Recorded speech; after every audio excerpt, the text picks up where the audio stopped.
శ్రీ వరాహ లక్ష్మీ నరసింహస్వామి తెప్పోత్సవం వరాహ పుష్కరిణిలో నేత్రపర్వంగా సాగింది. ఈ తెప్పోత్సవం సింహాచలం దేవస్థానం ఆధ్వర్యంలో ఏర్పాటు చేశారు. ప్రతి ఏటా పుష్య బహుళ అమావాస్య రోజున ఈ ఉత్సవం నిర్వహించడం ఆనవాయితీ. ముందుగా స్వామివారి ఉత్సవమూర్తి వేణుగోపాల స్వామిని వేణుధరుడిగా అలంకరించి ఉభయ దేవేరులతో పాటు బోయిలు పల్లకిలో మెట్ల మార్గంలో కొండ దిగువకు తీసుకొచ్చారు. తొలి పావంచ వద్ద దేవస్థానం ఈవో త్రినాథరావు, అడవివరం గ్రామస్తులు ఘనంగా ఆహ్వానం పలికారు. అక్కడ నుంచి స్వామి వరాహ పుష్కరిణి చేరుకున్నారు. పుష్కరిణి లోపల మండపాన్ని పరిసరాలను విద్యుత్ దీపాలతో దేదీప్యమానంగా తీర్చిదిద్దారు. హంస వాహనంపై స్వామి పుష్కరిణిలో 3 సార్లు విహరించి అనంతరం నీటి మధ్యలో మండపంలో ఆసీనులయ్యారు. ప్రధాన అర్చకులు శ్రీనివాసాచార్యులు, స్థానాచార్యులు విశేష పూజలు నిర్వహించారు. అనంతరం నివేదన గావించి తిరిగి స్వామివారిని పుష్కరిణి ఒడ్డుకు తీసుకువచ్చారు.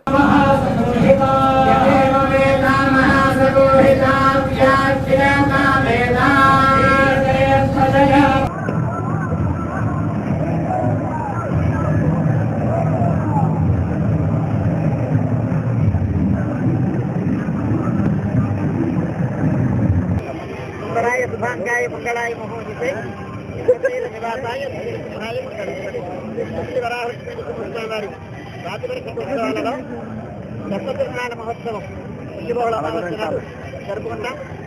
ఆ ఉత్సవం జరిపించుకోవడం కోసమని స్వామివారు వేణుగోపాల అలంకారంతో ఉభయ దేవేరులతో కూడి మెట్ల మార్గం గుండా వెంచేసి ఇక్కడ హంసాకృతి నావ పైన వెంచేస్తారు.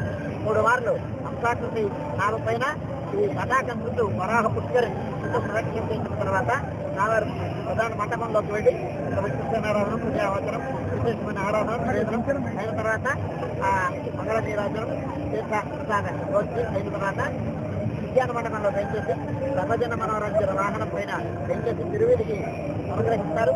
3 వీధులలో తిరువీధి అయిన తర్వాత మెట్ల మార్గం గుండా మళ్ళీ ప్రధానాలయానికి వెళ్ళి రాత్రి ఆరాధన స్వీకరిస్తారు. హంసాకృతి నామపైన పెంచేసి ఉన్నటువంటి ప్రాంతం